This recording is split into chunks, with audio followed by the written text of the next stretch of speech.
Between Two Dumbbells. I'm your host, Skip Hill, and I'm bringing over 40 years of bodybuilding experience to the table, including over 24 years of online coaching. I'm joined today by my co-host, Dr. Marv, aka the Educated Meathead.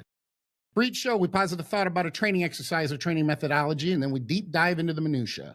We might argue and debate, or we might agree and tell each other how smart we both are. But at the end of the discussion, we both decide if we smash or pass the topic of the day.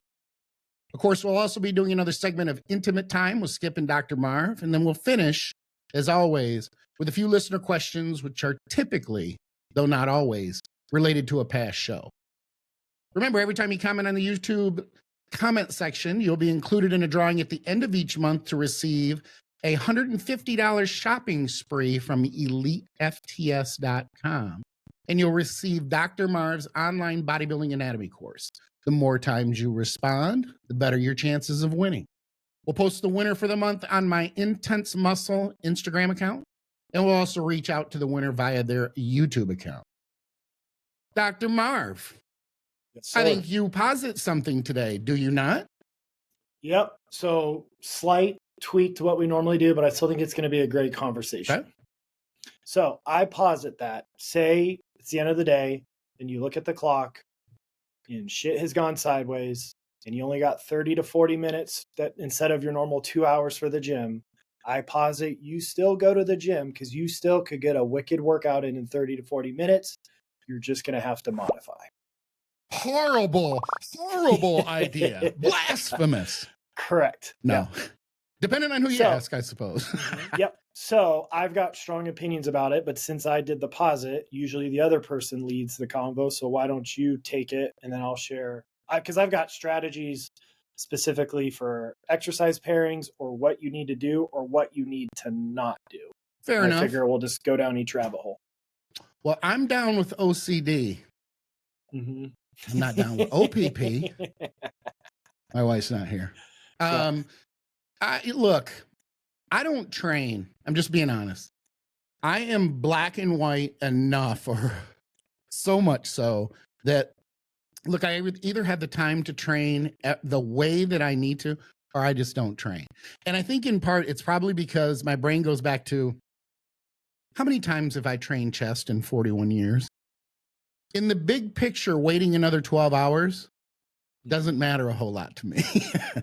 And there's also there's other points in there too, like if I'm rushing, am I going to injure myself? And there may not even be a relationship. I could just injure myself and then I'm going to blame it on myself for racing, not doing something right, and wonder, had I just held off, if I would be okay.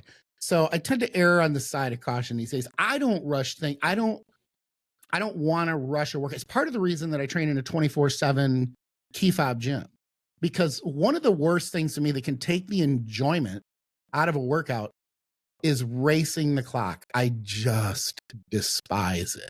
I know a thing or two about training, but I built a reputation in the bodybuilding industry for removing skin. If you have too much skin, call me. Remember, skin is overrated. So, you got people on both sides. That's why I do think it's a great topic. It may not necessarily apply to me, but I've got feedback on it. I've got my opinions on it. And I think for some people, look, I raised 4 kids. There was a time where I had a regular job and I started my business, and there were times where I just had no choice. I had to race the clock. Empty nested now. I'm 55. I got plenty of time, if I'm being honest. I can schedule other things around because of flexibility and stuff like that. But not everybody can do that, and I couldn't do that in my younger years either. So it applies pretty much to everybody at some point. I'm very animated today. Have you noticed? Yes. It's just Extra monster? Extra monster? I don't know. I think it's the carbs. Oh, I'm yeah. on fire Neat. over here. Your Oh neat my is going goodness. crazy. Yes. Oh my God. Yeah. Yes. My eyes. Yeah. Go ahead, Dr. Marv. What do you think? Yeah. Yeah. Like, Performance chiropractic and sports medicine in the Houston Bay Area, telemedicine and nutrition coaching all over Texas. And if you're not in Texas, don't worry. You still do consults through the educatedmeathead.com, where you also find workout programs, seminar recordings, and online courses. in a perfect world, we all have 1 to 2 hours to train, but that's not realistic for everybody or our entire life. So I think we have Right. periods of short term. I still say it's better to do something than nothing at all. I know a follow-up listener question, we will talk about how long it takes before you lose gain. So we'll follow up on that a little bit later. Gains with a Z and a Correct. hashtag. Of course. I Right, mean, okay. duh. I mean, Okay. Chris will get that up. do we spell it any other way? Chris covers everything. Chris Yeah, has everything correct. covered. He hasn't even Yep. seen it yet and it's covered. Yes. But I think you've got a couple things to keep in mind. One, you're obviously not going to do as many exercises, period, Mhm. because each exercise requires you to warm up, get set up. So say you're used to doing 4 movements for chest, you might be doing 1 to 2. So let me outline what I think the options are, and then we could tackle them one at a time. That sounds One good. is, yes, just simplifying it. You're going to do more sets of fewer movements. So try and keep your same structure. Just do your big meat and potato movements. The other one is then doing, intensifiers. Like I'm a big fan of cluster sets. One of my favorite 2 exercise combos to destroy your quads that I actually put together when I only had 45 minutes to train legs was BFR leg extensions. The second you've already warmed up on the extension and the pendulum or whatever machine you want, BFR leg extensions, walk over, take the cuffs off, do 1 all-out myo rep set on a pendulum. If you have time to do a loaded stretch, that's 3 movements. You're done in 10 minutes of work time, and you are smoked because you're waddling over to the pendulum machine because your quads are so full of blood. That drops my pendulum squat top set from 3.5 to 4 plates down to 2 to 2.5. You do 1 all-out myo rep cluster set from Borgay Fagerly, and your quads are smoked, especially if you haven't done that before, because they are so full of blood. And then you're going to do Dante's loaded stretch. I promise your quads got a pretty damn good stimulus. So stuff like that makes a lot of sense. Or you call totally audible. And especially if you know you're going to be limited on time for an extended period of time, you just pick global movements that are going to hit your entire body more or less, because you're not necessarily going to grow, but you want to maintain. So what do I mean by that? So I have 3 examples of 3 movements that over the course of a week, this is all you have time to do. We're just trying to maintain, right? You might grow, most likely not, but maintenance, this is consistency like we talked about. We Yeah, need but to you've got not take 5 intensity steps there. back. Correct. Why would there not be? Yeah, I mean, because then some people will say you need enough volume. I am making this number up. I feel like it takes maybe 40% of the volume required to grow to maintain muscle. And that is a number that I've just made up over Sure, years, arbitrary right? to make a point. Yeah. All right. But yeah, and if you've never done BFR or cluster sets with what I just mentioned, you're going to get smoked. But if you want to totally change it, I have 3 different exercise pairings, and I think they make sense. So day 1, you would do a Zercher squat, which no bodybuilders do, because think about how much core activation you're getting. And you could do this superset or tricep, then go into like a dip. I like Vince Gironda style dips, and then do a row, maybe a chest supported row if your low back's getting beat up from the Zerchers. But you get 3 to 6, 7, 8 working rounds of that. You've hit your whole body head to toe. That's day 1. Now, before we move on, Mhm. can you contrast a regular dip to the Vince Gironda dip? Yeah. For those who don't know. Correct. Yep. So that'll be on screen now. Vince Gironda, we've talked about it a couple of times. I think it would be great to do a deep dive into him. I 'Cause agree he was with so you. far ahead of his 100%. time. I think his dip is so much better for chest recruitment. Your triceps are still getting hit. I always just got such a better pump and better chest gains with the Z from the Vince Gironda style versus a traditional style. So as you can see, elbows are wide, your body's almost in a piked position. So you're getting some more core activation, and biomechanically, it is just blasting those lower pec fibers. I think, and then also I'm biased because while I could dip, those days are long over because of my shoulder and my elbow. I could strap 75 to 100 pounds to my waist and still bust out reps. For some reason, just dips, I was way stronger than any sort of traditional pressing. And this is why I asked the question. You'll see now my version with the hammer strength dip machine that I do to contrast the Gironda dip and the regular dip. And I love them. They're great. I think they hit my triceps harder than the way that people normally do them and the way that I normally did them on the hammer strength. I think when people see this version, they'll be like, oh, I didn't think of that. I'm going to give that a shot.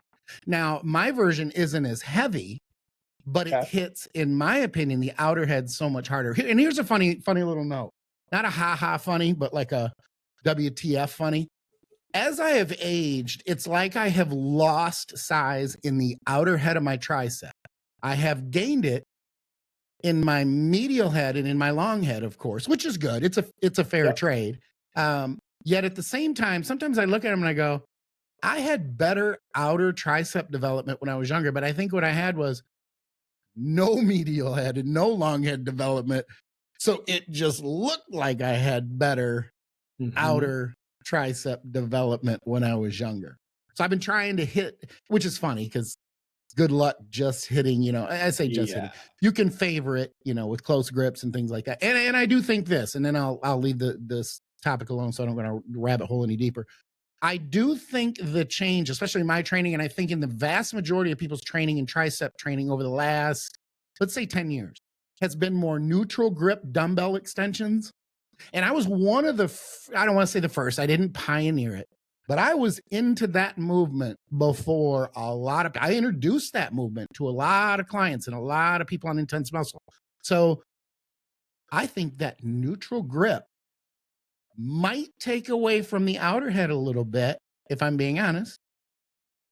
And it kind of helped to pull us away as an industry or a bodybuilding industry from things. It maybe not help to pull us away, but the timing was the same, that we kind of got away from the close grip benches for triceps and things like that. It was all kind of happening at the same time. And I think that could play into it, but I'm not going to go down that route. I'll leave that for tricep training, the topic of triceps training. No, that's fair. Yeah. Yeah. But you could see what I'm going for, right? Sure. Big global movements, hitting as much muscle mass as possible. So that would Same be day time. one.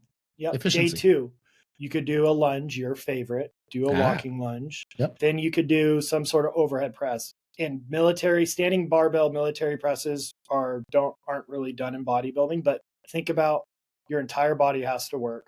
Or if you have the shoulder mobility, refer back to episode 1 and episode 2, and also give us kudos for how much better we are than those first 2 episodes. That's right. That too. But behind the neck press would get a lot more side delt because yes, you're not going to be doing isolation stuff if you have 30 to 40 minutes. You're just not, right? If you could sneak that in at home later, spectacular. But when you're there, big global movements, and then you could, again, do some sort of row. I don't care if it's seated, chest supported, bent over, right? Usually you could probably do a lunge, an overhead press, and a bent over row, and your back would be okay, but everybody's different. That's day 2. And then day 3, I love my RDLs. You and I differ a little bit on that. But again, just global movement, do an RDL, do a low incline dumbbell press, and then some sort of vertical pulling movement, whatever you want.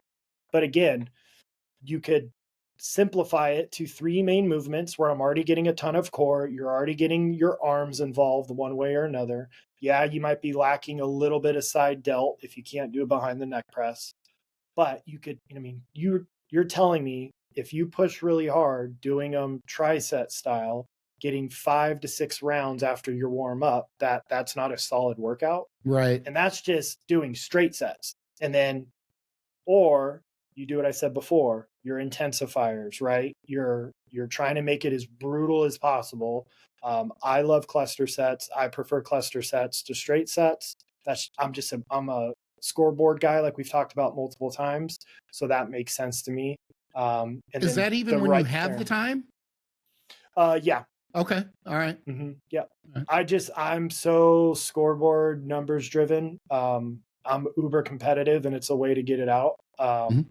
I'm personally not a fan of drop sets, which we will talk about in a future episode. But again, this could be a time where your final working set of that day, just do a brutal drop set on whatever movement you're doing, right? Like 30 to 40 minutes, you're going to spend 5 to 8 minutes warming up, because you and I would both agree, I will cut my workout short in order to not sacrifice the warm up because I'm so beat up. And if you want to do this long term, so I still would say you're still spending 5 minutes warm up. So you have 35 to 25 minutes move through your warm-up sets fairly quickly, but still do warm-up sets. So Yes. that way you're left with anywhere from 15 to 25 minutes of work time. And if you're set up right, you're doing different muscle groups, right? So you're essentially tri-setting. So from one to the other, like you're going to be smoked. Also, think about all the cardio gains you're going to get as well. Fair enough. I don't like to mix the two, but I do see that it's a benefit. And of course, the blood flow. I mean, you're going to come away, if you have to do this, let's say you have not done this and you haven't rushed workouts or you haven't done this type of a cluster set or rush workouts before, you're going to come away from it with pumps and going, I have time today.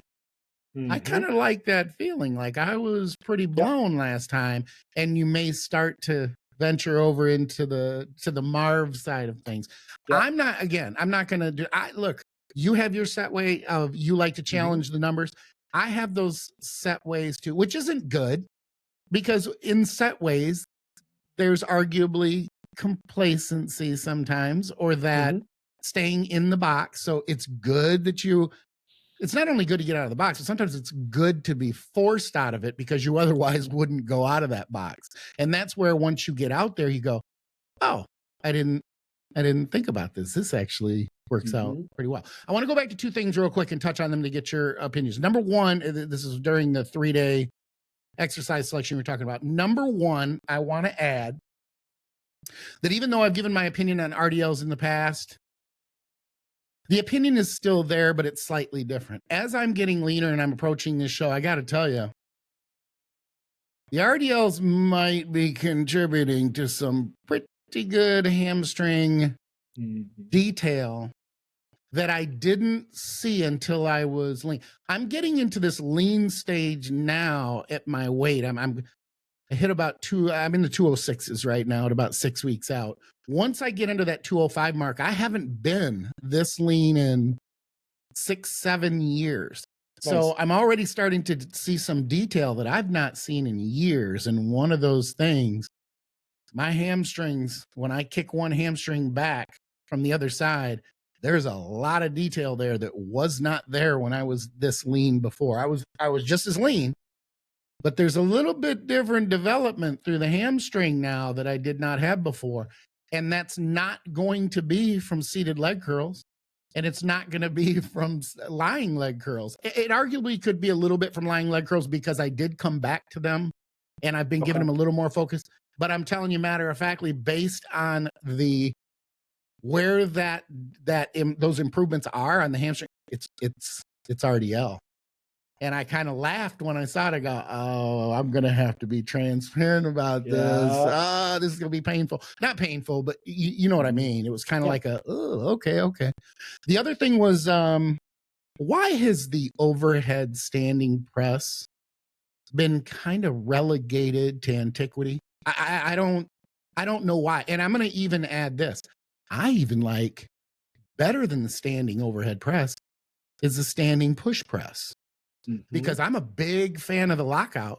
And the further you get that bar away from your shoulders, the more, especially when you're narrow shouldered, the more anterior delt there is, instead of, not relying, but a little bit of that upper pec help, if you will, out of the bottom. So you're dry, a little bit of leg drive out of the bottom. And then obviously, once you lose that leg drive out of the hole, then it's that heavier weight with a little bit of momentum on the front delt. Blow your delts up and blow your rear delts up because they have to stabilize. It's big. It's a really, really in my opinion, very underrated movement. Not just the push press, but the standing overhead press as well. And I understand stability. You're big on stability. So if you're seated, you're probably going to be able to move more weight that way. But boy, that standing overhead press is, I think, underrated. And do them with dumbbells, even less stability. It's a killer on the ego because those dumbbells aren't going to be very heavy. That is the true definition of total body strength. That's what used to be back in the day. How much can you standing overhead press? And then it switched to bench. And I'm like, why? Like that's no, like total body strength is how much can you press overhead while standing. Yeah, just with my shoulder issues and my wrist issues, I had to get rid of it. But I used to do a lot of standing overhead presses. John Meadows had a great tip. Now, your local gym owner might not be thrilled, but I did it for a while. If you're having, front of the shoulder pain, and this was my trainer days, not my chiropractor days, so I didn't know what I knew now. He would stand right next to the squat rack and actually scrape and pressing the barbell against the squat rack. And that little friction also helped create stability in the shoulder. That took away a lot of pain. Now, how many gym owners are going to be thrilled you're scraping a barbell up and down their squat rig? To be determined. But he did that. He also did that with the racked deads, kind of for like the lower lat. Like John did a lot of like scraping the bar against the cage, which when I was in my garage, studio, who cares? But in a corporate gym, they might not be thrilled. We did that in the 80s because we didn't have a Smith machine. Ah, yeah. At the Y Center. Mhm. So we always, that rack was all the way down to the metal. And of course, nobody cared because it was the Y Center. But we always laughed and said, get a Smith machine, because until you do, we had rubbed that thing smooth. Mm-hmm. Yeah. But I mean, if you think again, though, but like your entire body's been hit with those 3 exercises. Are you getting calves? A little bit. The push pressure help a little bit of calf. Mm-hmm. Yes, you're going to trade some stuff. But if life on life's terms is happening, don't just say I can't do anything. Just do what you can. Fair enough. Like I said, I can see both sides, just because in my situation, I'm just relating it to my situation, I can come back tomorrow, where other people may not be able to do that. You may not have, maybe a situation for me, I can come back tomorrow. Maybe a situation for someone else that they have to train that way for 6, 8, 10, 12 weeks, exactly, maybe months. Yeah, there are a lot of variables that will sometimes cause us to have to make these changes, and that's why I think it's a great topic. I'm not going to say I smash it yet, but But then, like you already said, though, like necessity creates a lot of ingenuity. Like take what you've learned and roll with it, just like an injury does. If you don't learn something from that injury, I would question whether you're I don't know, terribly resourceful and you're paying attention to what's going on. There's a lot to be learned in situations like this. And again, comes back to being forced out of the box, whether it's an injury, whether it's variables that you don't have control over in your life, that you have to make these changes. You got to come away with something. So it's all about adaptation. We got to adapt. We got to be able to adapt if we're going to continue to do what we want to do. So, and what's the best workout stimulus? The one you're currently not doing. Right. So this is going to be such a change of pace. But every time I've had to help a client through this, their cardio conditioning is night and day when they go back to normal workouts. They're like, dude, my battery and my reserves are so much more because I actually could rest now 1 to 2 minutes between sets versus 30 to 45 seconds. And then, oh God, here's another big compound movement. Now, with that said, you still, goes without saying, but I'm going to say it just in case, you're still warming up. Like I said, your form is still machine-like, picture perfect, robot reps, whatever word you want to use, right? You're still doing that. You're not just going to go, because I only have 20 minutes to train, I'm going to put more on the bar than what I could comfortably control. Right. I'm going to go heavier today. Yeah. So I messed myself up Christmas Eve day. So even remember, I'm an educated meathead. The meathead still wins out time every once in a while, and I pay for it. So we got to the gym. They're like, we're closing in 25 minutes. I was like, oh my God. Didn't know that. So I did a quick Jesus warm-up. won't understand if you're not big on his birthday. Exactly. So, yeah. Yep. So I'd already committed. I was excited, blah, blah, blah. So I did a quick warm up, and then I didn't do enough warm up sets. And in 18 minutes, I did 8 sets to failure on the hack squat and 7 sets to failure on the seated leg curl. Oh, geez. But I didn't warm up properly for the hack, and I pissed my spondy off. And that's what set me back 4 months at the beginning of this year. Yep. So I know better, but I still got caught up. I did a 5-minute warm up, and I didn't do enough warm up sets. And I was literally, I puked 3 times. It was awesome. I hadn't puked in a long time. So I was like, oh, okay. I used to like doing this. That's weird because this is terrible. There goes all my intra, all $32 worth. I'm kidding, but intra is expensive when you do it right. And I paid for it. So like, yeah, by the time we got to the store to pick up card games for Christmas Eve family night, I was like, oh no, I pissed my back off. So don't do what I did. 41 years of training, Yep. Dr. Marv, and I'm going to be, again, apparently transparency is the theme of the day for me. Yeah. I have never, no, I threw up once in 41 years. One time, and it wasn't from training legs. You know, it was from too thick of an intra. Too damn transparent today. There was a time back in my prime. No, there was a time shortly after I was married, and I was training with a legend, like a legit legend, Mark Hoffman in Michigan. And I'd only been with my wife for a couple years. We were in this really rundown, trashy, it's called Reps with a Z. Everything's with a Z if you're hardcore. And, you know, we had AC/DC, Thunderstruck, all that type of thing. And I would go in and I would still have a rub of Copenhagen in. And I had bent over. Yeah, you know where I'm going here. It's not, it wasn't from the nicotine. I had the rub of Copenhagen in, long cut. I bend over to do rear dumbbell laterals. And as I breathe in, because my mouth was so dry, a chunk of somehow, you know, I was a veteran tobacco chewer, went back and lodged in the back of my throat and made me throw up my eggs as I'm bent over all over the floor in projectile vomit mode. And I literally am laughing, and that's making puke come out of my nose. I puked from choking on a chewing tobacco ball when I was doing rear laterals. My point is I've never thrown up training legs. And it's funny because I always defend it. And I always say, it's totally cool and hardcore. Don't get me wrong. I have a lot of respect for anybody who trains hard enough to throw up from training legs. Okay. But I also think that going to that level is absolutely unnecessary because it's to a level, in my opinion, that is unproductive. It's counterproductive. Now, it can be argued that at least they know that line. That you can point at me and go, you know what? You're a pussy because you haven't been to that line. And that's true. I have not stepped over that line. So I don't train legs as hard as a lot of people. If you have thrown up from training legs, you have trained legs harder than I have.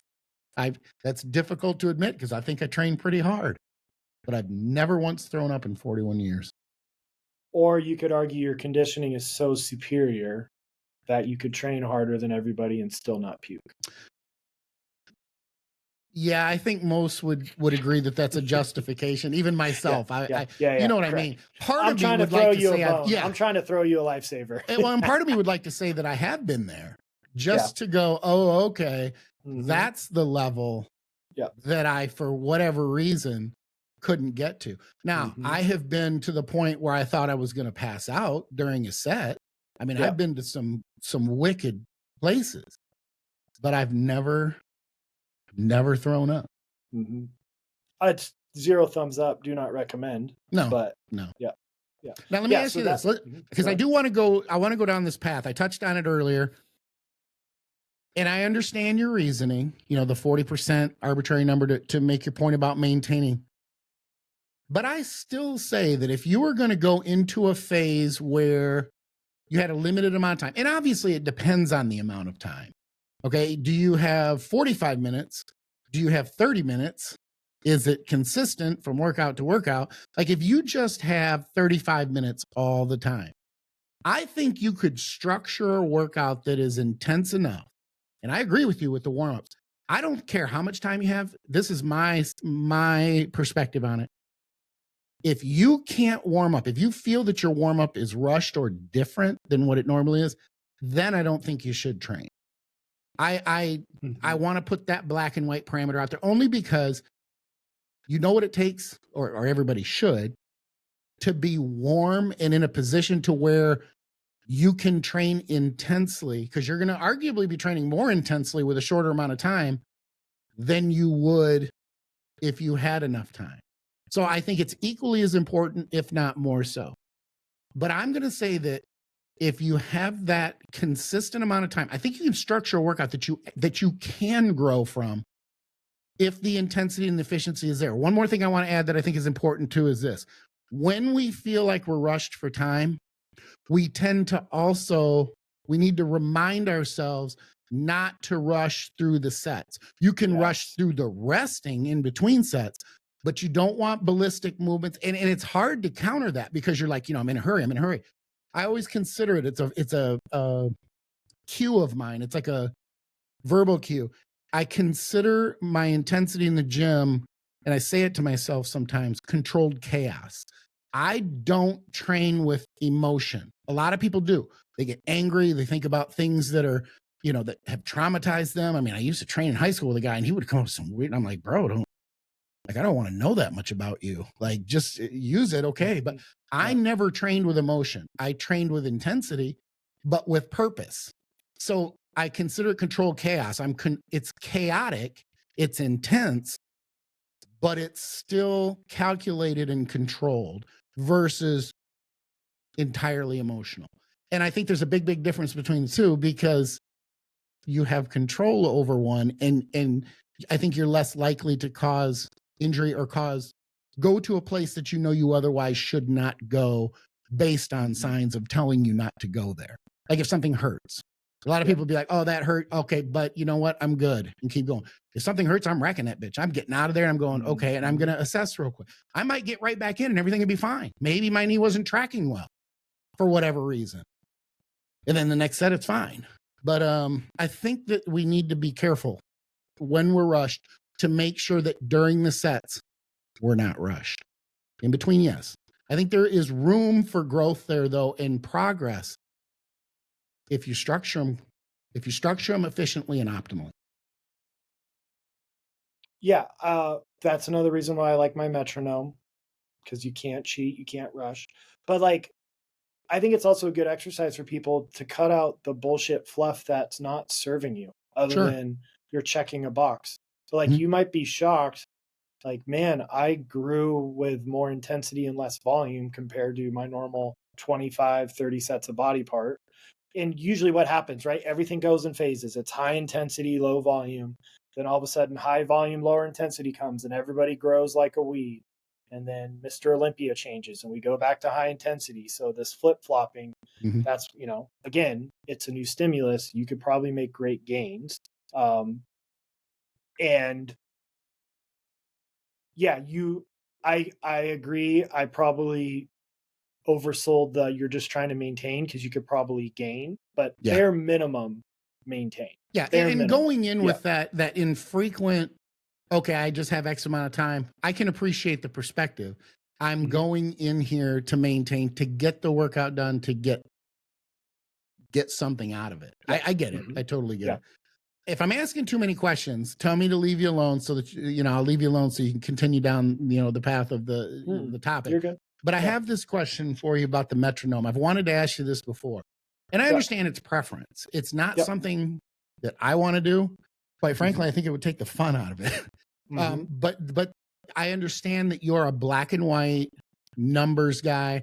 And what that does, correct me if I'm wrong, but it helps to keep variables constant. That I do like. So that's I'm on the right track, right? Okay.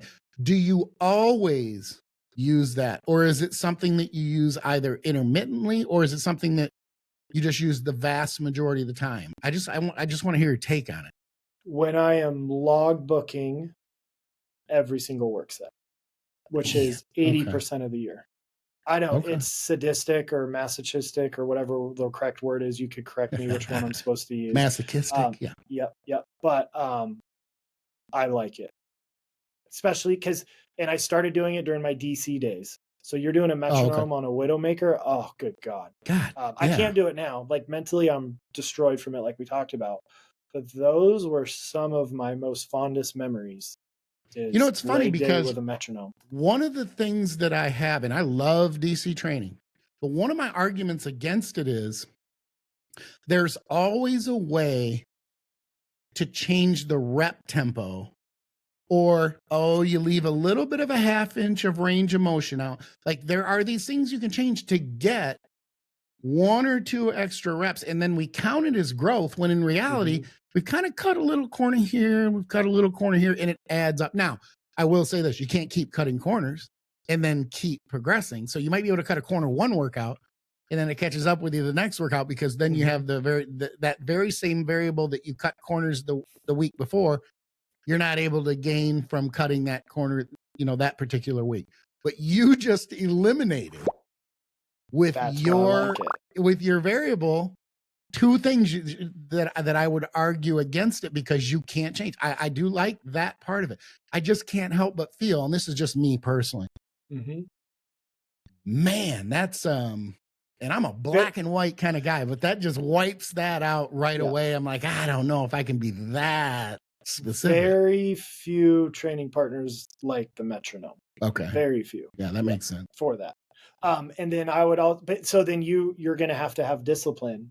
Oh, geez. Of noting, like in your logbook, like during my DC days, 9 reps good plus 2 partials. Like note that, right?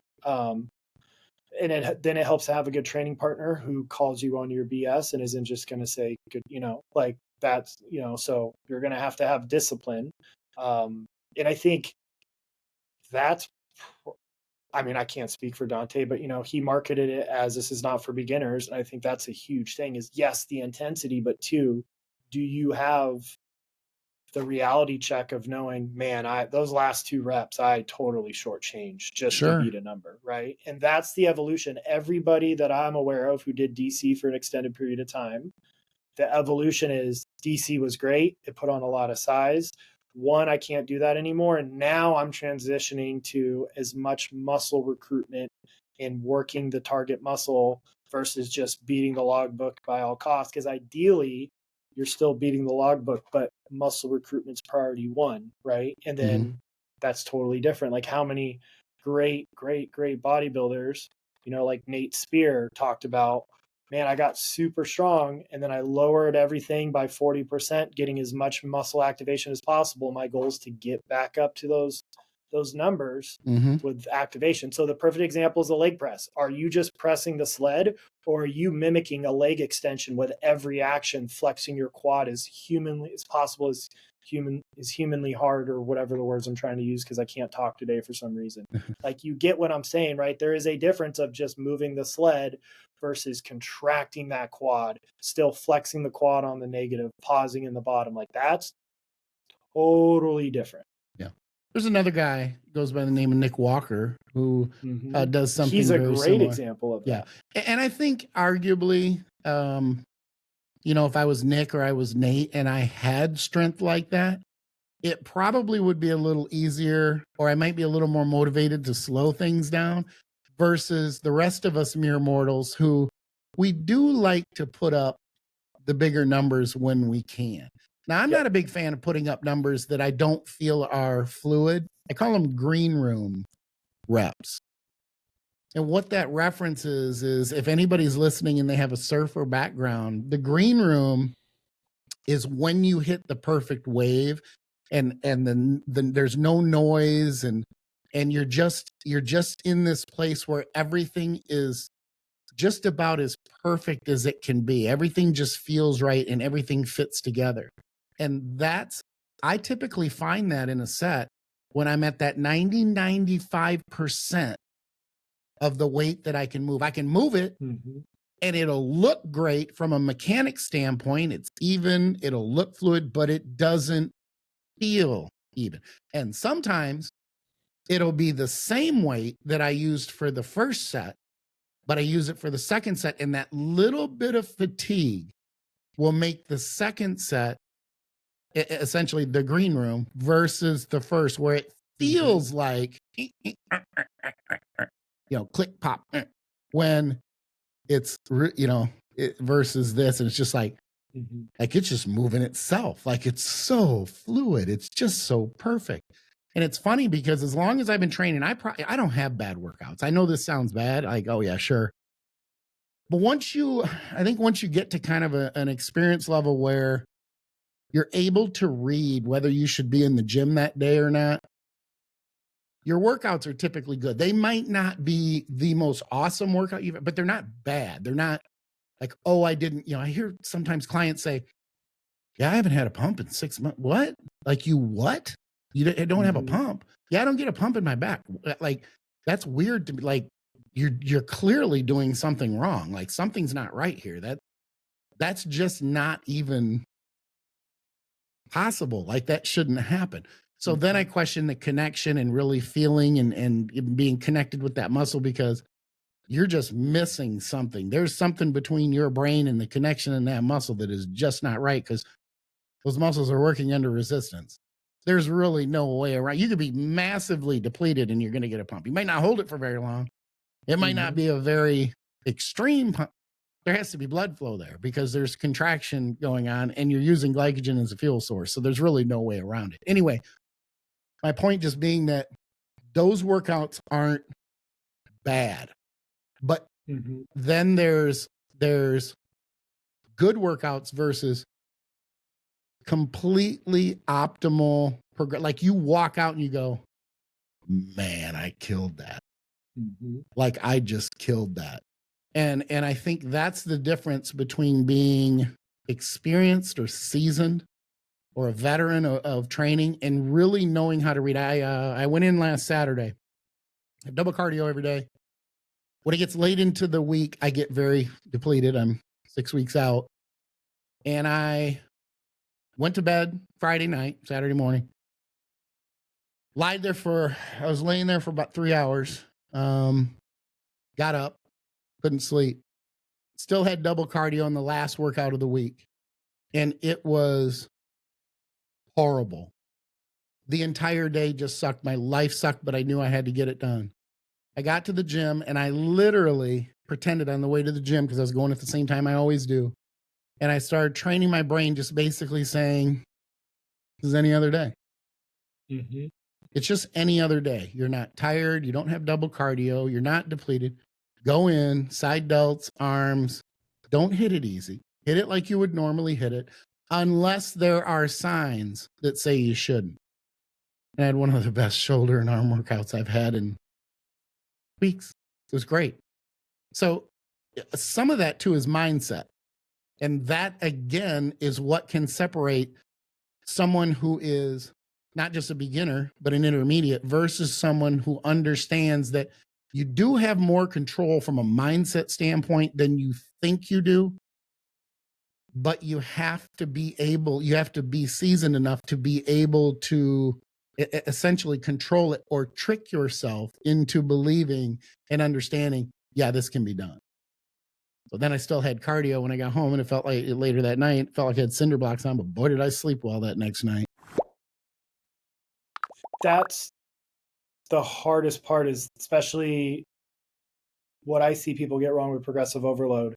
Their first work set doesn't go as they want, and they mentally collapse. Sure. They go, F it, this is the work. I'm like, okay, then switch it up. That's the hardest thing to do.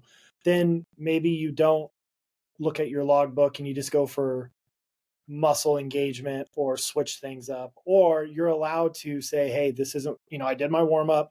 I tried going in with a good mindset. Sometimes you just don't have it. Yeah. Sometimes it will not be always there. I tell clients, at least do your warm up, at least do a few warm up sets. Try and do one working set. If it still feels awful or your body's giving you warning signs, do cardio, light cardio, don't do HIIT cardio. Walk on a treadmill, 2.2 Paul Dillette cardio, 2 miles an hour, right? And then just try and get some restoration in and then call it a day. But at least go and see, because that's a common theme. Tired, stressed out, didn't sleep, blah, blah, blah. This isn't going right. Yeah. Yep. It's one of the best workouts. Now, there is no excuse, though, for not getting a pump. If you're not pumped, that means you're not hydrating well. And again, I've said this before, I'll say it again. I will choose being well hydrated over well fed every single day of the week and twice on Sundays when it comes to training. Sure. Yep, I agree with you. In fact, I'd go so far as to say there really is no good reason to not be hydrated anyway. It's so simple. Come on now, people. Yep. Nope, I completely agree with that. I think there's a lot of good points there. are we transition? Do you want to add information? We can add, information if I don't want to cut you off. But if we're to the point, I think we've pretty much summed it all up, right? Yeah. Like, is it ideal? No, but you got to do what you got to do. Yeah. And you'll learn some stuff, and maybe you'll be like, what? I like doing a cluster set, or you should learn. Doesn't mean you will. Correct. Or this stupid pairing of blood flow restriction into a quad compound movement immediately when my quads are still full of blood. Yeah. It's terrible, but man, biggest quad pump of your life. Like, there's things you'll be able to learn and take away from it. It's hopefully not forever, but even if it is, you could still make progress. So yeah, I'll actually side more with you than my original statement. Fair enough. I'm going to pass for me because I don't have to deal with it.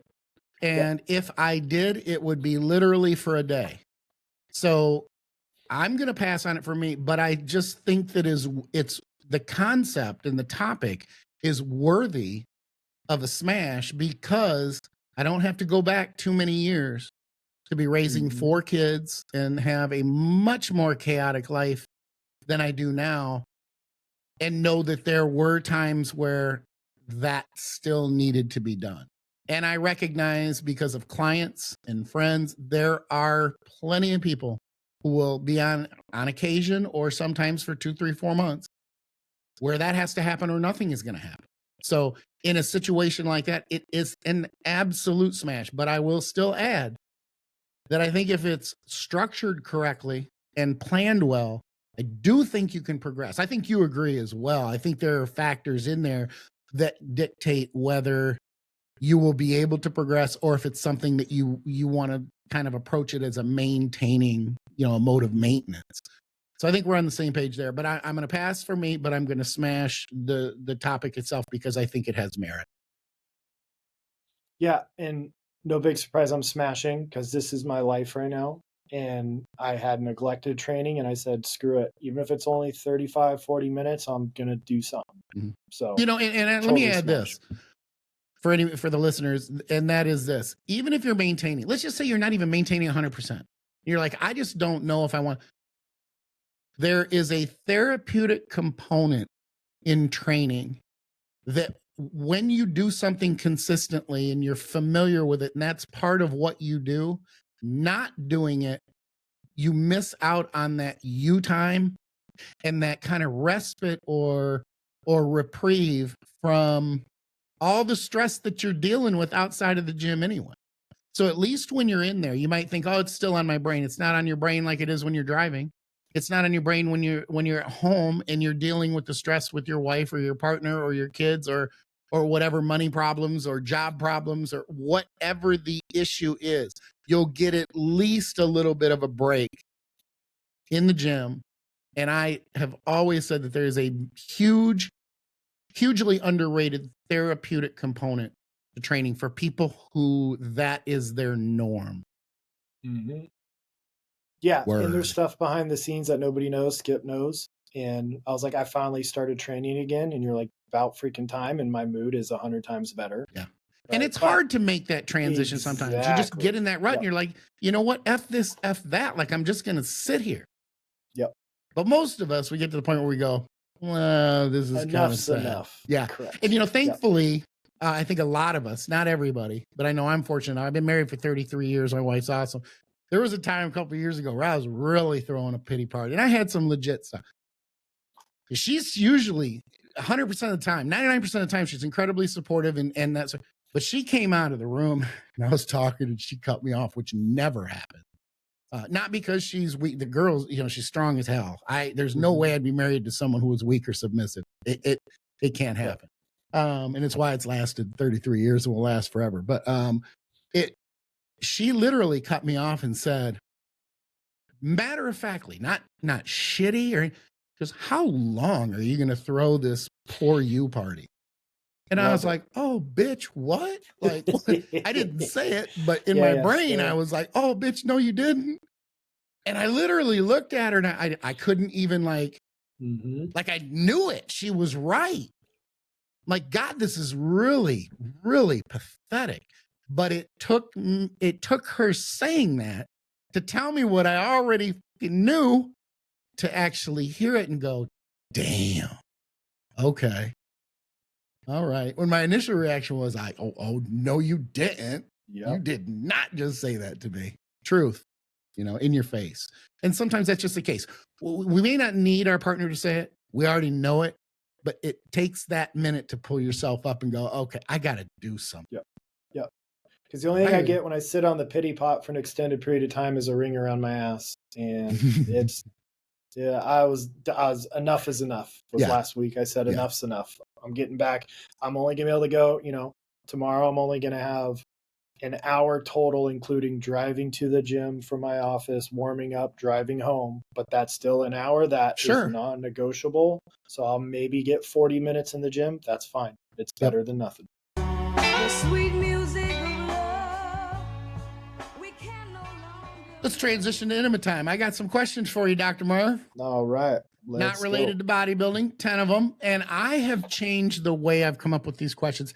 I don't want to get deep. I don't want you to have to sit there and go, oh man, I don't know. You know what I mean? I want them to be more questions that are a little bit more obvious and not as deep, I guess. Okay. You ready? Yep. Number 1, if you just want to chill, relax, and do nothing, what do you look forward to doing? Right now it's driving my new car. Normally it's watching them. I'm a big movie guy. So I love watching movies. They're just a huge part of my life. So either driving my car or watching a good movie on the couch or in the theaters, but those are few and far between. Yeah. The theater time, we're dating ourselves with that one, are we not? Yeah. Number 2, I will say real quickly, The Accountant 2 was excellent. I've seen it twice in theaters. It is good. So we're seeing that. Mission Impossible, incredibly disappointed. It broke my heart. Oh. Yeah. So I don't think I've seen it. And I'm a big Tom Cruise fan. But. Yeah. Number 2, when was the last time you were randomly hit on? Last weekend. No, this weekend at the beach. Really? Were you with we went to she was going to the restroom, so a group of people came up to me. I was like, oh, thank you. This is her chair. So thank you. Yeah. Was it a woman? Mm-hmm. Oh, okay. The only reason I ask is apparently I am very popular with gay men. Yeah. And you know what? I'll take a compliment anywhere I can get it. So if you're a gay guy and you tell me I got a great ass, for it. I'm like, I appreciate that. I don't care where the compliment comes from. Correct. Shit. Yep. Equal opportunity here. Yeah. Equal opportunity. I've got options, right? You never know. Yep. You never know. I'm not interested, but I appreciate that. I'm still flattered. Correct. I appreciate it. All right. Number 3, what is the most annoying trait that you think a person can have?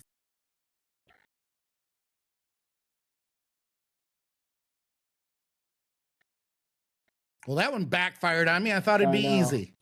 No, I'm trying to word it politely. Oh, fair enough. Unrelenting narcissism. Okay. That drives me up the wall. I tell you, I'm a bigger fan of using the word solipsistic, only because narcissism, it's essentially the same thing. But narcissism gets this, like, it's overused.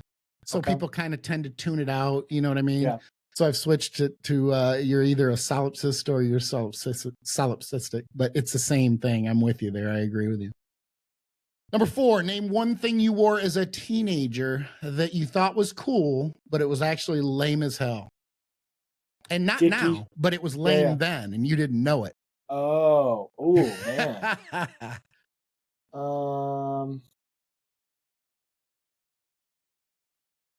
As a kid. Yeah, or as a teenager. Now, if you did not conform or try to... Oh, I tried to way too Okay, hard. I did too, but some people did. Yeah, I did like the whole Dickie short thing. Okay. I'm a white boy. Like, come on, man. Yeah. Fair enough. That's probably it, yeah. Number 5, do you believe in paranormal activity? Yes, and I try to ignore it because that shit freaks me out. Oh, you do? Okay. All right. Like, I'm always intrigued by that. Yeah, I never know who does it. I believe there's another dimension that we don't have access to. I don't watch shows. I don't think, but there's something going on. Like Okay. I just go, it would be really. This is my personal opinion. It would be Mhm. really like. It would just be like overly confident and naive to think we're the only thing there. Yeah, I get you. Okay. I You figured get what that's I'm where you were saying? going. Yeah. Yeah. Mhm. Number 6, name one conspiracy theory that you believe or is at least plausible. Right now, they're trying to split the general population with squirrels so we don't pay attention to what's really happening with the people at power. Fair enough. All right. Number 7, if you were allowed to time travel for one day, what year, decade, or century would you visit and why? The 70s, because I'm a 70s kid at heart. Even though I was born in the 80s, I used Really? to wear 70s clothes. I love everything 70s. I love. I would have loved to have gone and spend some time back in that decade. Okay. I would have burned my brain out though, so it's probably a good thing I didn't live because I'm Right. very like the hippie values align with me a lot more than like the straight edge values back then. But yeah, I would love to spend some time in the 70s. Okay. Number 8, you're forced to sing karaoke. What song do you sing? I used to have a good voice. I used to do solos in the choir in church. We're talking no kidding. hundreds of solos, and then my voice changed and it went to shit. Yeah, I was very involved in choir and ensemble Did and not know singing in that. front of thousands of people. Ah. But now I See, I can't learned sing for something hell. today. I Yep, learned something about correct. you. Yep. But if I had to, Bing Crosby's White Christmas. Very cool. All right. Here's the reason I asked that. Mhm. I think it would be I'm not going to super do it though. Don't Yeah, worry. no, Don't fair worry. enough. And folks. I don't sing either. But yeah, I think it would be super cool of my wife and I to sing what's the Johnny Cash song, Jackson? Oh yeah, Johnny yeah, and yeah. June. Yeah, I just think it'd that'd be be cool. awesome. I love that old style. So, and I think if to mimic it would be a lot of fun. I think it would work, but I can't bring myself. I don't dance and I don't sing. I'll sing in the truck. My kids Okay. know I sing, Yeah, but that's about it. Anyway, number 8, you are it's not number 8, it's number 9. Name a phobia you have.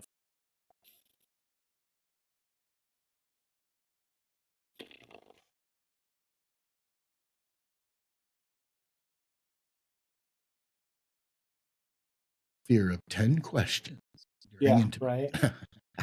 I don't. I And if mean, you don't have one, yeah, I have I don't like scary movie jumpy stuff. So I that's don't funny. really know if Neither that's do a phobia, but like I'm comfortable with my man card. I don't do horror movies. I don't do scary jumpy movies. Like no, hell no. Like it's My not a true kids phobia. and but, my yeah. wife pick on me for that Okay. because I jump. I don't Yeah. like it. I don't can enjoy handle it at all. gore. No. Oh, I do not like and the they jumpy. wait for it and they will laugh so Yep. hard. And Mhm. and then of course I get mad, like a dipshit. Correct. I get all mad. Yep. Anyway, number 10, last question. Okay. The one movie that you saw as a child and it scared the shit out of you. Jurassic Park, because I was not allowed to see PG-13 movies till I was 13, so I didn't have a break-in period.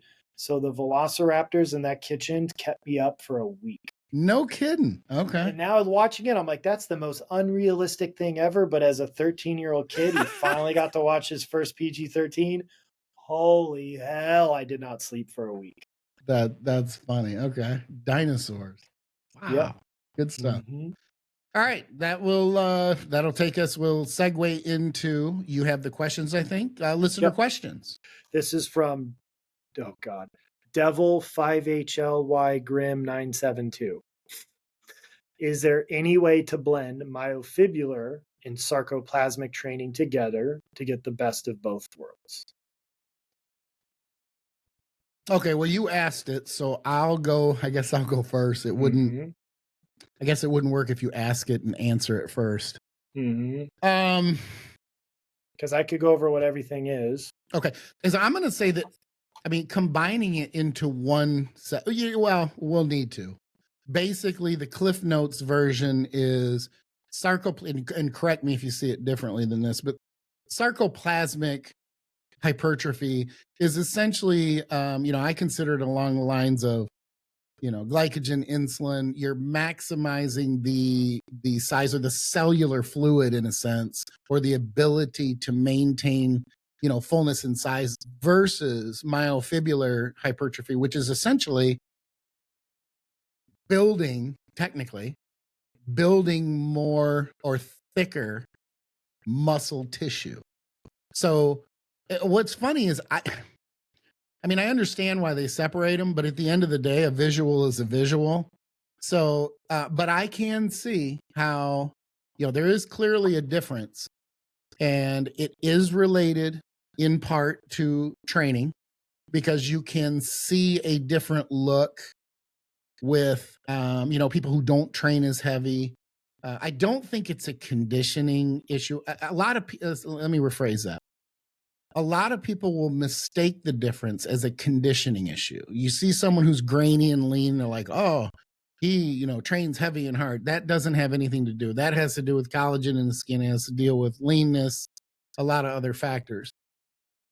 But when someone trains heavy and they're big, there's really it's a pretty clear connection versus someone, and I think you can see this a lot with the sarcoplasmic part of it. If you get massive wicked pumps and you go from looking normal to looking like a freak, yeah, that's arguably far more sarcoplasmic type volumization than the guy who's just going to look like a freak anyway and walks around every day looking like he's full and he has a pump. There's a big difference there. So I don't think you can combine the two, and you're not going to be able to combine the two in the same set. You can combine the two in the same, essentially the same workout, but it's not just, I don't think it's just the training. I think it's how you approach your training. It's how you approach your, your nutrition. And there's a lot there to unravel. So I gave my kind of Cliff Notes version, response first. I'm going to hand it off to you and I'll see if I can piggyback off of what you're saying. Yeah. So sarcoplasmic hypertrophy is what exactly you just said. It's increasing the volume of the sarcoplasm, which is everything that is non-contractile. So it's fluid, it's, glycogen storage, inflammation, enzymes, non-contractile proteins. Okay. And that's without a proportional increase in actual muscle tissue, which is actin and myosin filaments. So myofibrillar is actual protein tissue. Okay. It's the actual contractile elements, right, that create muscle, and that leads to greater fiber density and contractile strength. So typically we look at sarcoplasmic coming from the higher volume, so 12 plus reps, lower rest periods, more like California Pro pump style workouts from the 70s, with myofibrillar hypertrophy coming from more of the progressive so that's more, sarcoplasmic's more like metabolic stress based mechanisms of growth. Myofibrillar is more progressive overload, mechanical tension, right? So typically, bodybuilders kind of lean more towards sarcoplasmic, power lifters, Olympic lifters more towards myofibrillar. Mm-hmm. Now the outcomes are going to be different. Typically sarcoplasmic, if you want to simplify it as much as possible, if you're having sarcoplasmic hypertrophy, you're probably, the muscle is looking larger, but your strength isn't going up. Versus myofibrillar, the muscle is looking larger and your strength is going up. Okay. What is interesting though is the duration of how long each hypertrophy thing lasts, how long it takes to build, and other outcomes. Do you want me to keep going? Or do you want to chime Absolutely. No, I like where you're going. Yep. So typically sarcoplasmic hypertrophy is the more moderate load, higher rep, shorter rest periods, right? That typically will stay around for 7 to 8 days. It looks at the research around the 8-day mark, you'll start to shrink a little bit. Significant reductions in size are around a 2 to 3 mark. And in a lot of cases, you're back to normal muscle size 4 to 8 weeks after stopping training. So typically you train and you pump up, that'll last 1 to 2 weeks unless you're training again. Okay. Yep. Now, what's interesting though is, and we still don't know what this means, so this is a theory. The main, I guess you would call it a con, but we're not 100% sure, is if you're doing a lot of this sarcoplasmic training, so the pump style workouts, right? Not the mechanical tension, the reps in reserve, blah, blah, blah, is you could actually have a relative reduction in contractile proteins. One study found up to 30 to 50% less actin and myosin relative to the starting points when you're only doing sarcoplasmic hypertrophy. So that could potentially lead to a decrease in mitochondrial density and oxidative capacity, which means muscular endurance and maybe metabolic health over time, Wow. because you're getting so much fluid. That Mhm. makes sense, right? These big 300-pound guys, they get winded going upstairs, right? Yeah, But like in the yeah. gym, they're an animal. So it's interesting. So that's like the con of sarcoplasmic, and you deflate. And we'll talk about that Yeah. more in a second. Myofibrillar is the Dorian, the DC style training, right? And I agree. There is a difference on stage with somebody who is heavy slag iron, like Dante likes to call it. And I'm not saying this is bad, but like I think of like Charles Glass with his weird pump style stuff, or who's the Milos. giant sets? Yeah, Milos. I don't know. I Mhm. drew. God, I am useless today. I knew The where you were Milos going. style Yeah. training, correct? Right. So like Yeah. those are those guys. So the negative side effect of myofibrillar is usually your injury risk goes up. Yeah. Because you're creating more tissue damage, you're more sore, there's risk of overtraining, the loads are heavier, blah, blah, blah. Now, timeline, myofibrillar, so actual protein tissue, takes significantly longer than sarcoplasmic. So we think about 6 to 10 weeks as it takes to actually grow tissue of actual muscle tissue, whereas sarcoplasmic might happen as little as 3 to 6 weeks, right? So that's a pretty big difference. And I think arguably when you first start back, what are you going to see? Sarcoplasmic. Yeah, you're 100%. going to start to fill out, and that's going to be the volumization right away. Yeah. Correct. So to simplify it, if your muscles are getting bigger but your strength isn't going up, you're most likely getting sarcoplasmic hypertrophy. If you're getting increases in both muscle size and strength, you're probably getting actual contractile tissue. Now, why is there a lot of maybes? The only way to truly measure this is through muscle biopsies. And if I've never had one done, but I remember Dr. Scott talking about getting his quad biopsied, and he was destroyed. Really? They are ripping tissue out of you. Oh, okay. Like, yeah. So, and guess what? Imaging like MRI, ultrasound, CT, we can't distinguish between contractile and non-contractile tissue. Oh. So it's literally biopsies or nothing, Okay. right? All right. So that's why there's a lot of this ambiguity. Mm-hmm. Now let's talk about losing gains though, Mhm.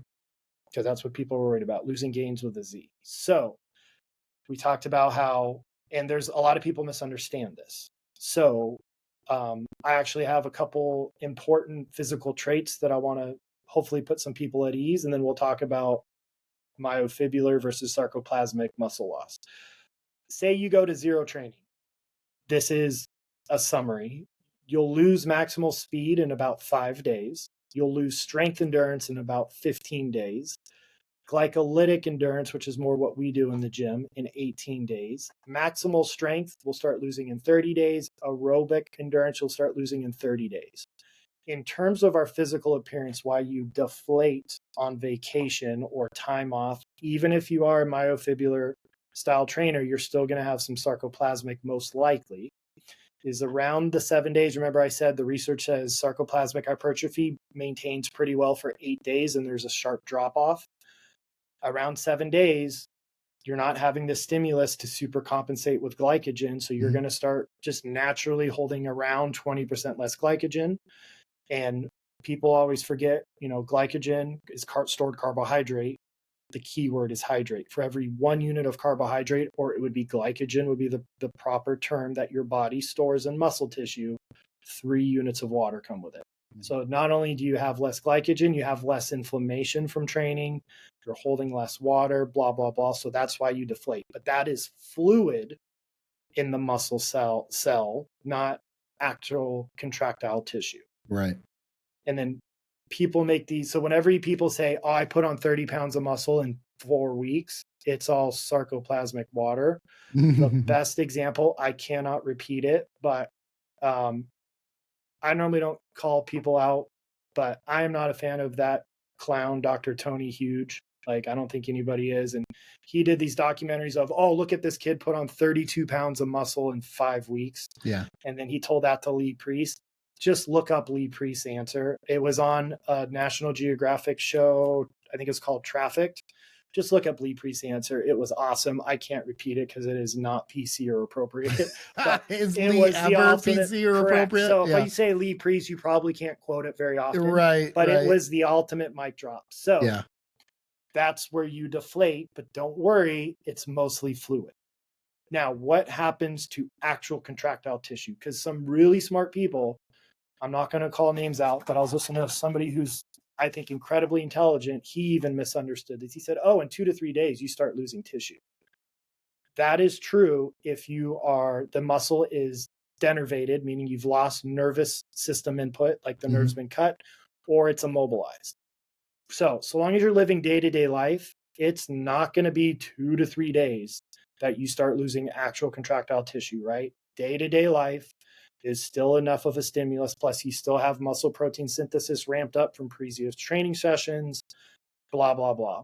Right. In the real world, it seems like the onset of myofibrillar muscle tissue loss, i.e. actual contractile tissue in the context of detraining, but still living your life, is probably 2 to 3 weeks, not 2 to 3 days. And that's what the current evidence points to. Okay. All right. So getting back to his question, can you do both in the same set? Probably not, but in the same workout, yes. That's Right. why I like how I stole this from Joe Bennett, so I always give people credit.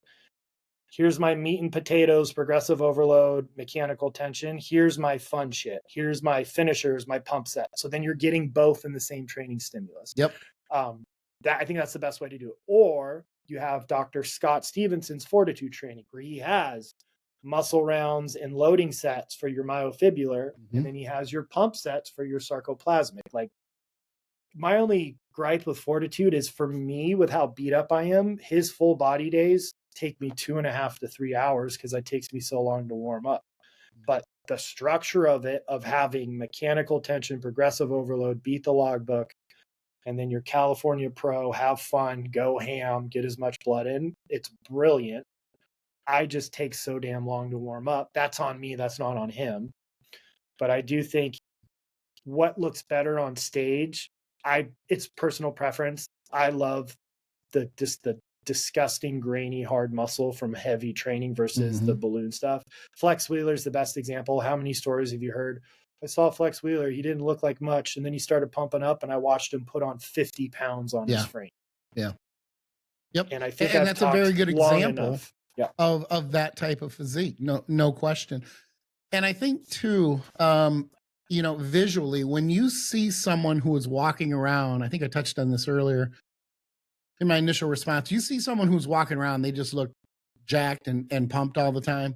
I'm gonna predict or assume that they are predominantly, that's a myofibrillar type of look. It's just more volumized. It's I don't know how to explain it, but it's the rest of us mere mortals. When we walk around, we don't walk around like we look in the gym when we have that, when we have that pump. So if you're in the gym and you look completely different, I know I do, I'll be honest, that is, I think, predominantly the sarcoplasmic type of situation or type of response. So, and here's the thing, at the end of the day, I don't know, does it really matter? It probably does, in the sense that one is true muscle tissue, pure muscle tissue. And I think you touched on this. Even if you're predominantly myofibrillarly, I'm trying to put it together here, predisposed or you have that advantage, you can still take oh man, I'm drawing the blank, but you can still take advantage of the fact that it's not like you don't want to focus on sarcoplasmic hypertrophy too, because there's still a benefit there for more volumization. So ideally, you never want to have just one. You don't want to focus on just one. And I would argue, do you really need to do it in the same workout? You could do it every other workout. Correct. Because you just pointed out the numbers, and that's not going, either one is not going to be lost within a week. So you could go every other week. You could focus on one style one week, and you could cycle it through and focus on the other one the next week. And it arguably could be more efficient that way, because it could be easier on your system, on your CNS over time. You could run a lower risk or potential for overtraining. There's a lot there. And again, a lot of this comes back to, I was getting questions. It happens a lot.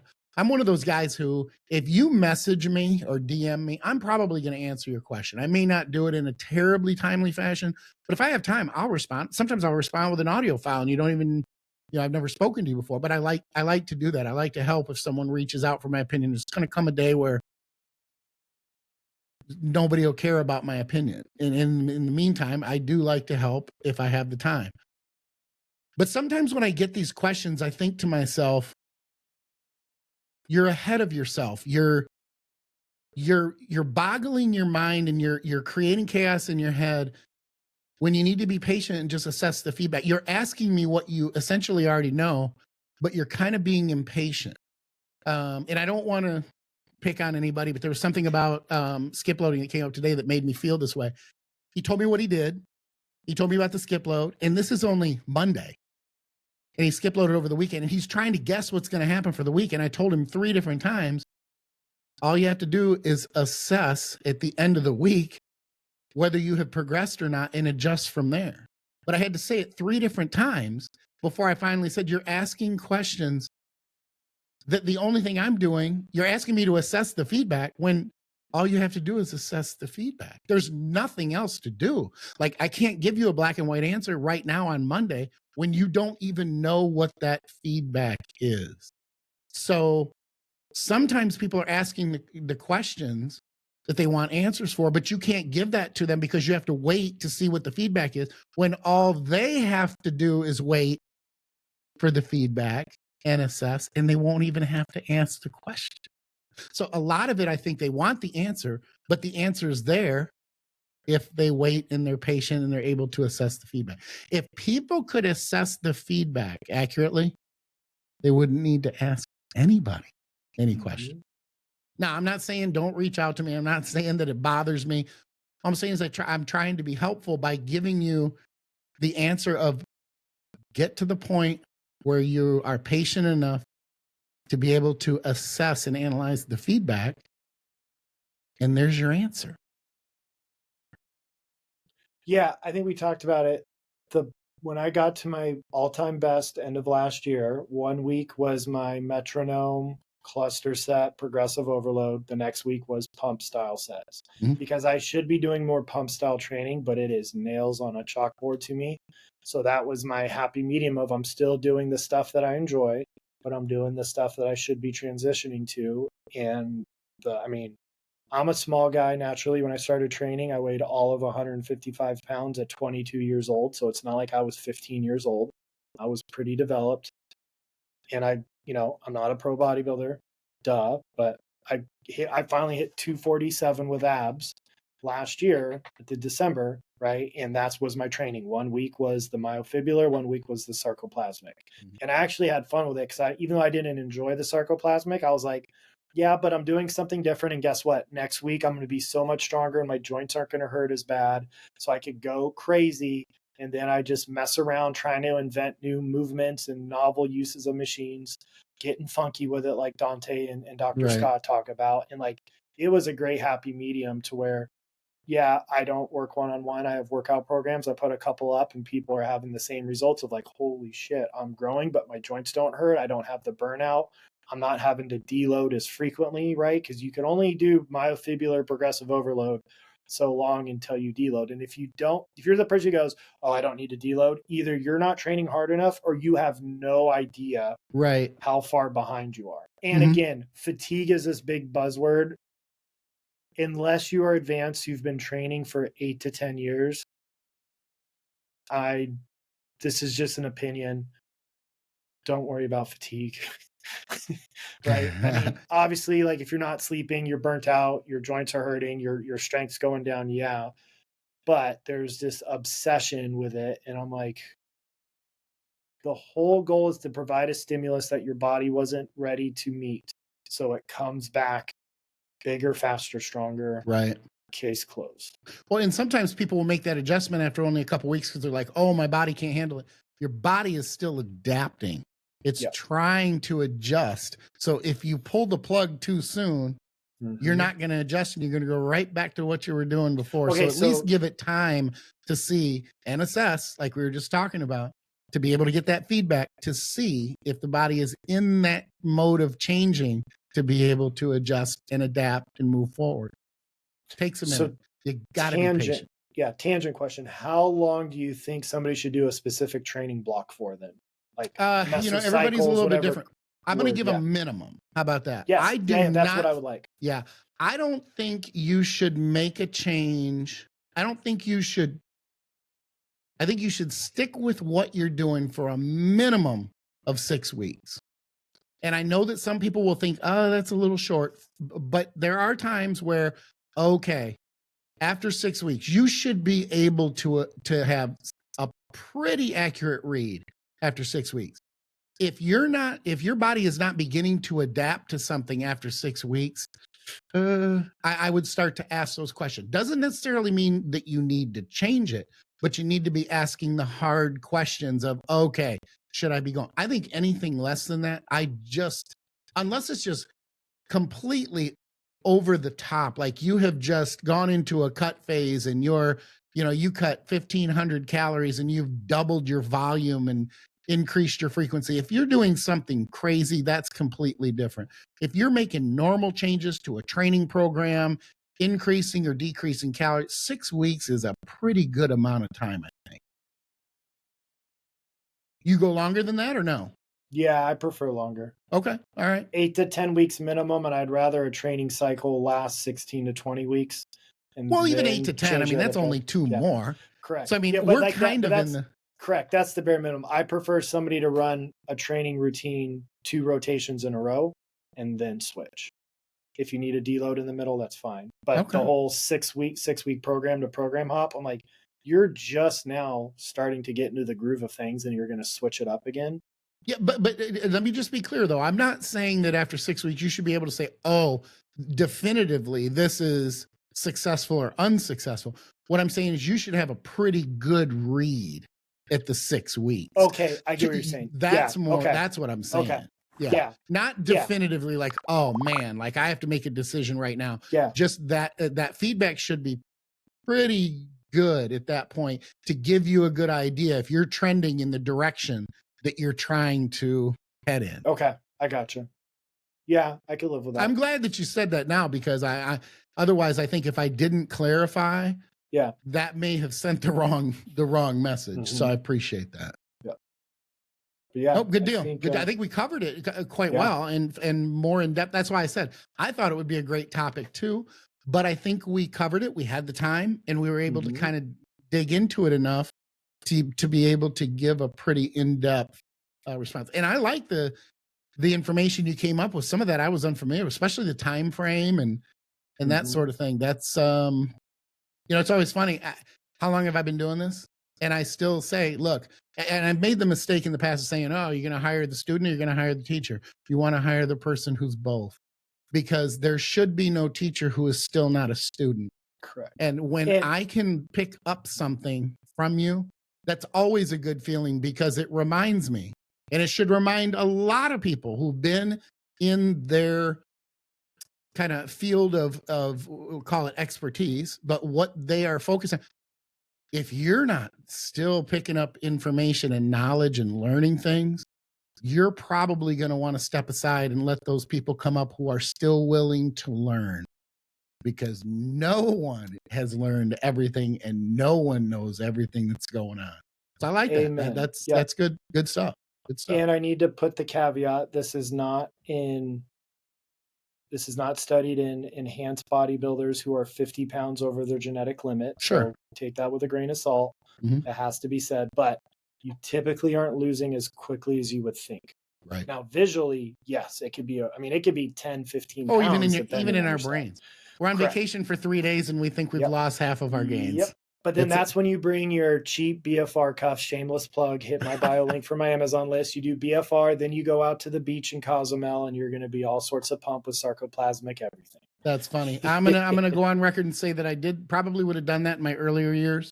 I remember the first year I started training, I was heading into my 9th grade and I was so bothered that the gym was closed for maintenance 1 week before school started that I bought one of those crushers from a garage sale. Like really. I thought I was going to lose every gain I had. And then years later I laughed because if I go on vacation and I'm going to go to Bora Bora or I'm going to go, to Cozumel or something, I'm not working out. No, I've trained for 41 years. I know well enough that a week isn't going to matter. I'm going to have fun and I'm going to get so far away from bodybuilding that if you ask me if I'm a bodybuilder, I'm like, what's that? I just eat a lot.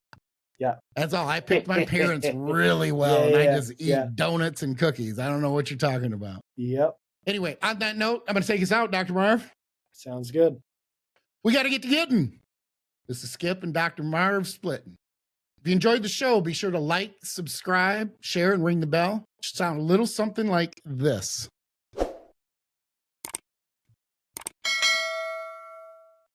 And if you didn't like the show, just pretend you did. Like, subscribe, share, and ring the bell anyway. I want to hear your questions, feedback, and any ideas you have about future topics in the YouTube comment section. If your question or topic is chosen and used on the show, you'll go into a drawing and we'll randomly choose one winner at the end of each month who will receive a 5-pound bag of Team Skip protein from TrueNutrition.com. Be sure to use the TrueNutrition.com link in the closing credits to save 10% on not just Team Skip protein, but every supplement they sell. Not only do I use my Team Skip protein with my clients, but other top prep guys have their clients use my protein because it's that good. Dr. Marv, how can someone reach out to you if they have questions or if they want to work with you? I'm most active on Instagram at dr.marvin.saysdc. My office is in the Houston Bay Area. I do telemedicine and nutrition coaching for all over Texas. If you're not in Texas, don't worry. I still got you. Go to theeducatedmeathead.com if you need help putting together your warm-up routine. That's going to take 5 to 8 minutes when time is short, or work on your posing. I don't do posing coaching, but giving you drills to do before you pose. We could do all that there. Workout programs, seminar recordings, online courses, all that jazz. And if you have too much skin, I got you. Go to teamskip.com. You'll find all of my contact information, including Team Skip merch. Of course, you can follow me on Instagram at Intense Muscle as well. Keep in mind that this is a team of 3, not 2. Chris is the enigma behind the scenes, and he's responsible for visuals and graphics. And he also plays a huge role in the creative process. This project would not work without him. So from all 3 of us, it's been a business doing pleasure with you. Join us again next week for another episode of Between Two Dumbbells.